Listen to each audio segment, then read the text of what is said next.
এই দেখে পুরো জিভে জল চলে আসছে। ও সেই পেয়ারা। হ্যাঁ, তো এর জন্যই হঠাৎ করে কালকে ঠিক হলো রাতে বেলা যে আজকে আমরা এখানে আসবো।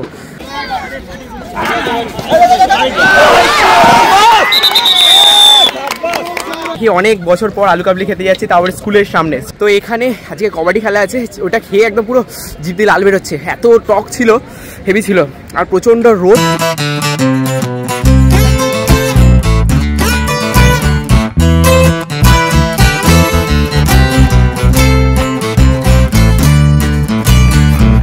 সকালবেলাতেই স্নান করে মাঠে চলে এসেছি, আর ওই যে আমাদের বাস দাঁড়িয়ে আছে, আর এইদিকে সবাই অপেক্ষা করছে। কি ভাবছো কোথায় যাচ্ছি? আরে দাঁড়াও, আমি তো নিজেই জানি না আমি এক্স্যাক্ট কোথায় যাচ্ছি এখন। আমি তো শুধু এটাই জানি যে আজকে আমাদের মাঠের খেলা আছে, তার জন্য সবাই মিলে বাসে করে কোথাও একটা যাচ্ছি। মানে বেশ একটু দূরই মনে হয়, বাস ভাড়া তো, তার জন্যই। আর হঠাৎ করেই আমিও এই প্ল্যানে অ্যাড হয়েছিলাম, বেশ ভালোই লাগছিল। আর তার থেকেও বেশি ভালো লাগছিল সবাই মিলে একসাথে বাসে করে যাবো বলে। বেশ কিছু বছর হলো বাসে করে কোথাও যাওয়াই হয় না, মানে সেই দূরে কোথাও যাওয়াই হয় না। ছোটবেলায় আগে বাসে করে মামা বাড়ি যেতাম, সেই প্রায় 1.5-2 ঘন্টার ব্যাপার, সেটা কিন্তু বেশ এনজয় করতাম। আর আজকেও মনে হয় বাসে বেশ খানিকটা যেতে হবে, কতটা যেতে হবে আমি ঠিক জানি না, তবে বাসে বসে বসে সবার সাথে বেশ ভালোই লাগছিল। আর বাইরের পরিবেশটা দেখতে তো আরো বেশি ভালো লাগছিল। এই দিকটাতে আবার পিঁয়াজ চাষও হয়, আর বড় বড় আম গাছে কিন্তু অনেক মুকুলও এসছে। Hello guys, good morning and welcome back to new vlog. তো আজকে ব্লগটা কিন্তু একদম অন্য জায়গা থেকে শুরু হচ্ছে, কোথা থেকে শুরু হচ্ছে পরে বলছি, বাট আজকে কিন্তু একটা স্কুলের সামনে থেকে আলু কাবলি খাবো। আর সিলাই দিকে অলরেডি দাঁড়িয়ে পড়েছে আলু কাবলি খাওয়ার জন্য, আর কাকু এখানে আলু কাবলি বানাচ্ছে।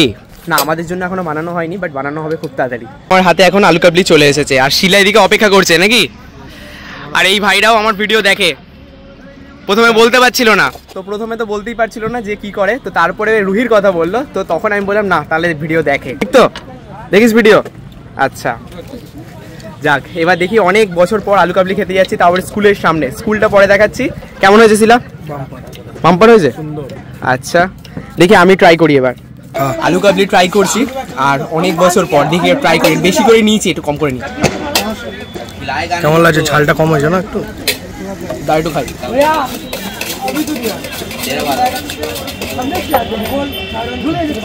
একদম টকটক ঝাল ঝাল হেভি হয়েছে, সেই দেখো আলু কাবলি হেভি হয়েছে, হেভি, মানে খেয়ে একদম হেভি লাগছে। আমি আজকে যেখানে এসেছি সেটা হচ্ছে এই জায়গাটা, পূর্বস্থলীর কোনো একটা জায়গা, শ্রীরামপুর। তো এখানে আজকে কবাডি খেলা আছে, ওটা খেয়ে একদম পুরো জিভ দিয়ে লাল বেরোচ্ছে। এত টক ছিল, হেভি ছিল, আর প্রচণ্ড রোদ। স্কুলটা পরে দেখাচ্ছি। ওই যে স্কুল, এটা হচ্ছে স্কুল শ্রীরামপুরে কিছু একটা গার্লস স্কুল, আর এটা হচ্ছে ওখানে আমরা আছি, আর এখানটাতে কবাডি খেলাটা হবে। তো এর জন্যই হঠাৎ করে কালকে ঠিক হলো রাতের বেলা যে আজকে আমরা এখানে আসবো। তো আজকে আমাদের মাঠ থেকে মানে সবাই এসছি, তো সেই সব ভিডিও একটু একটু তো প্রথমে দেখিয়েছি, তো বেশি ব্লগ করিনি। আর এইখানে পুরো ব্যবস্থা করা হয়েছে, এখনও এখানে কবাডির কোর্টগুলো তৈরি করা হচ্ছে, মানে এখানে ম্যাট পাতা হচ্ছে, এখনও কমপ্লিট নয় জায়গাটা, বাট এরপরে যখন কমপ্লিট হয়ে যাবে তখন কিন্তু দেখতে খুব ভালো লাগবে। আর স্টেজটা আছে, স্টেজটাতে ওখানে পাঠক স্যার মঞ্চে কিছু একটা চেক করছেন, আর পুরো এখানটা বিশাল বড় মাঠ। দেখতে দেখতে কিন্তু আমাদের খেলাটা শুরুও হয়ে গেল, আর স্যারই কিন্তু সেই সবই অ্যানাউন্স করছে। আর সামনে লোকজন দেখতে পাচ্ছ তো, প্রতিটি টিমকে আলাদা আলাদা ভাবে দাঁড় করিয়ে দিয়েছে। কাটোয়া, কাল্লা, বর্ধমানের কিন্তু আবার দুটো ভাগ ছিল, নর্থ আর সাউথ, সেও আবার বিশাল ব্যাপার। আর প্রতিটি সাব ডিভিশনেরই কিন্তু দুটো করে টিম ছিল, ছেলেদেরও আর মেয়েদের। প্রতিটি টিমের প্লেয়াররাই কিন্তু লাইন আপে দাঁড়িয়ে পড়েছে, আর ওইদিকে এখন ফ্ল্যাগ হোস্টিং এর ব্যবস্থা করা হচ্ছে। ফ্ল্যাগ হোস্টিং হয়ে গেলেই বাস আমাদের খেলা শুরু হয়ে যাবে। চলো, ফ্ল্যাগ হোস্টিং কমপ্লিট হয়ে গেল, এবার খুব তাড়াতাড়ি কম্পিটিশনের শুরু হয়ে যাবে। এখানে আবার একদম সুন্দর পেয়ারা খাওয়াচ্ছে নাকি শিলা? একদম কাঁচা কাঁচা পেয়ারা, আবার মাখা পেয়ারা। ওহ বাপরে বাপ, এই দেখে পুরো জিভে জল চলে আসছে। ওহ সেই পেয়ারা। হ্যাঁ, টেস্ট কর তাড়াতাড়ি টেস্ট। পেয়ারা তো খাওয়া হয়ে গেল, এবার এখানে লটারি হবে। আমি ছিলাম বর্ধমান নর্থ টিমের ম্যানেজার, তার জন্য এখন আমাকেও অংশগ্রহণ করতে হবে এই লটারি। কিন্তু সবাই চলে এলো, কাল্লা টিমের ম্যানেজার এখনো আসতেই চাইছে না, কিছু একটা সমস্যা মনে হয়। চলো, ফাইনালি আমাদের লটারি কমপ্লিট হয়ে গেছে, আর এইদিকে দেখো টিমও কিন্তু মাঠে নেমেও পড়লো। প্রথম খেলাটাই ছিল ছেলেদের, বর্ধমান নর্থের সাথে কাটোয়ার টিমে। সবাই ওয়ার্ম আপ আর লাইন আপ করে কিন্তু খেলা শুরু করে দিল। আর এত রোদের মাঝখানে বসে থাকতে কি অবস্থা হচ্ছিল আমার, সে আমিই জানি। আর ওদের খেলতে যে কতটা কষ্ট হচ্ছে তোমরা তো ভাবতেও পারবে না।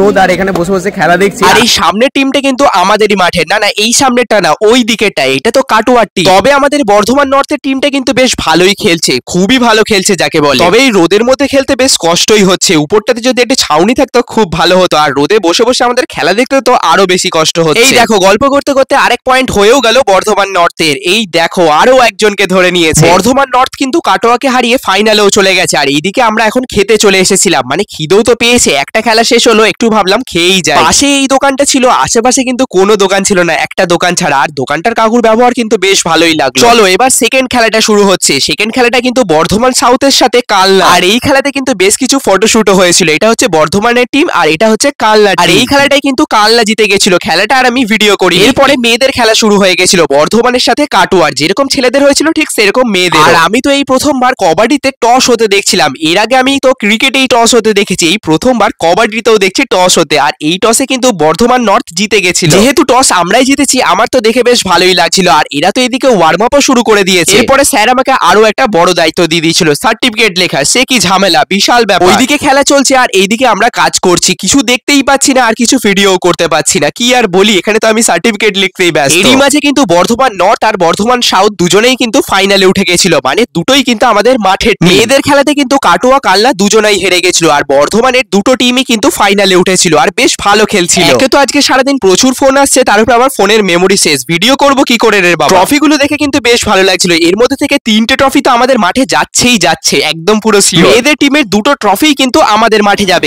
এখনো তো খেলা চলছে, বিশেষ করে মেয়েদের ফাইনালটা, আর এখানে ট্রফিগুলো এত সুন্দর সাজানো আছে, তো আমি ভাবলাম চলো ওগুলোই আগে দেখে আসি। তো এই হচ্ছে সেই ট্রফি যেগুলো সাজানো আছে, আর এই হচ্ছে কম্পিটিশন। তো এতক্ষণ সময় পাচ্ছিলাম না, সার্টিফিকেটগুলো লিখছিলাম, এখনো সার্টিফিকেট লেখা বাকি আছে, বাট চলো দেখাই তোমাদেরকে। আর দুটো টিমই কিন্তু আমাদের মাঠের, পূর্ব বর্ধমান নর্থ সাউথ। বেশ ভালোই কিন্তু খেলা হচ্ছিল বর্ধমান নর্থ এবং বর্ধমান সাউথ টিম দুটোর মধ্যে। তবে কিন্তু এই খেলাটায় বর্ধমান নর্থ হেরে যায়, যেটা আমাদের মাঠের টিম ছিল। আরেকটা ছিল কিন্তু ঝাপানডাঙ্গা, আর সেই ট্রফি কিন্তু এখন দেওয়া হচ্ছে। মেয়েদের ট্রফিগুলো কিন্তু আগেই দিয়ে দেওয়া হয়েছে, আর এখনো কিন্তু ছেলেদের ট্রফি দেওয়াই হয়নি। দেখতে পাচ্ছ তো ট্রফি পেয়ে ওরা কত খুশি। চলো এবার ছেলেদের টিমের ফাইনাল, কাটোয়ার সাথে বর্ধমান নর্থ। এই টিমে কিন্তু সবাই ছিল, সায়ন, কমল, শুভদীপ সবাই। আর এই কম্পিটিশনের কিন্তু এটাই শেষ খেলা, আর দেখার মতন কিন্তু খেলাটাও হতে চলেছে। এই খেলাটা শুরু হতে হতে বেশ সন্ধ্যায় হয়ে গেছিল, দেখতে তো পাচ্ছ আশেপাশে আলোটা কিন্তু কমে আসছে। তবে সব থেকে ভালো কিন্তু এই খেলাটাই আমার লেগেছে, মানে বর্ধমানের টিম কিন্তু যথেষ্ট ভালো খেলছিল, মানে প্রচুর ভালো খেলছিল। প্রথম থেকে তো সবাই হালকা হালকা করে খেলছিল, কিন্তু এখন খেলাটা বেশ জমে উঠেছে, সবাই কিন্তু খুব এনজয় করছে। বর্ধমান কালনা দুটো টিমই কিন্তু খুব ভালো খেলেছে, দর্শকদের মধ্যেও কিন্তু টান টান উত্তেজনা ছিল, তার সাথে কিন্তু প্রচুর এনজয়ও করেছি সবাই। আর এই ম্যাচটা কিন্তু কালনা জিতে গেছিল, বর্ধমান রানার্স আপ হয়েছে। আর সেই ট্রফি দেওয়া হচ্ছে টিমের ক্যাপ্টেন কোমল। আর কোমল কিন্তু ক্যাপ্টেন হওয়া সত্ত্বেও সব প্লেয়ারকে নিয়ে গেছে ট্রফি নেওয়ার জন্য, যেটা দেখে আমার খুব ভালো লাগলো। রানার্স আপ হলেও কিন্তু আজকে এদের খেলা দেখার মতন ছিল, সত্যি প্রচন্ড ভালো খেলেছে আজকে। সারাদিনের খেলাটা তো খুব এনজয় করলাম। চলো এবার শেষের দিকে আবার বাড়ির রাস্তা ধরতে হবে। ফাইনালি আমাদের সারাদিনের খেলা শেষ হয়ে গেল, আর এখন আমরা কত এখনো দেখো কি অবস্থা। আমরা মেরে দিচ্ছি না ট্রফি দিয়ে, আর এই যে এরা এখন অনেক ট্রফি পেয়েছে। দেখা ট্রফিগুলো দেখ। ও দাঁড়া ভালো করে। ঠিক আছে ঠিক আছে। স্যার কি পেলেন আপনি? মনে ব্যথা। বাহ বাহ। সবাই তো বললো কি কি পেয়েছে, আর আমার হাতে একটা শাড়ি দেখে তো সবাই ভাবছে যে এ কোথা থেকে পেলো। শাড়িটা আমার ছিল না, শাড়িটা ছিল স্যারের, স্যারকে দেওয়া হয়েছিল, সেটা নিয়েই এইসব কাণ্ড।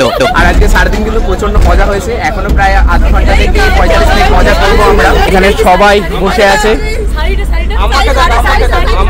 ওটা আমি আমার শাশুড়ির জন্য ওদেরকে। শিলা এখানে শাড়ি পেয়েছে, শিলা মেয়ে তো তার জন্য ওকে শাড়ি দিয়েছে। ওটা আমি আমার শাশুড়ির জন্য কিনেছি, তো স্পেশাল শাড়ি। ঠিক আছে ওকে।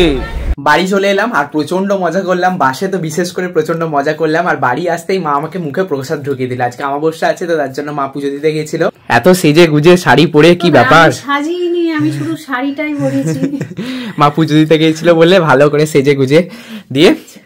কি করলে আজকে সারাদিন বলো আমাকে ছাড়া? সারাদিন শুধু সেলাই করে গেছি। বাহ, শুধু সেলাই, সারাদিন ধরে সেলাই করছি। হ্যাঁ, আর কি করলাম, রান্নাও করিনি। তাহলে ভালোই হয়েছে আজকে, তাহলে শিবরাত্রির উপোসটাও তাহলে তোমার হয়ে গেছে নাকি? অন্যদিন তো ঘর ফর পরিষ্কার করি, আমি দেখি আমার সেলাই গুলো হচ্ছে না, আমি মেশিনে বসে সেলাই গুলোই করি। আর আজকে আমরা প্রচন্ড মজা করলাম, প্রচন্ড সবাই মিলে খুব মজা করেছি। সারা দিন মানে এতটা জার্নি হবে আমি সত্যি ভাবিনি, মানে অনেকটা দূরে গো। পূর্বস্থলী। পূর্বস্থলী গেছিলে তোরা? হ্যাঁ, তুই যে বললি সেই কোথায় যেন বলি, কালনা বললি যে? হ্যাঁ, ওইখানে কালনা কিছু একটা। কালনা তো এখানে, আর না ওই কালনা না, কালনা মহকুমা এরকম কিছু একটা ব্যাপার। আমি ঠিক কতটা এক্সাক্ট জানি না, বাট ওই পূর্বস্থলী এরকম ছিল। পূর্বস্থলী, হ্যাঁ, কালনা মহকুমায় অনেক দূর। পূর্বস্থলী তোর ট্রেনে যাওয়া যায় না? হ্যাঁ ট্রেনেও যাওয়া যায়, ট্রেনে নবদ্বীপ নেমে দিয়ে তারপরে ওখান থেকে একটু বলছিল এরকম কিছু একটা দিয়ে ওই হলো, দিয়ে বেশ ভালোই মজা হলো। আমার মাসির বাড়ি ওখানে পূর্বস্থলীর ওখানে। বাহ খুব ভালো খুব ভালো, খুব মজা হলো দিয়ে। খুব মজা হলো, প্রচন্ড মজা হলো। এবার একটু টায়ার্ড হয়ে গেছি। হ্যাঁ আমার তো মজাই মজা।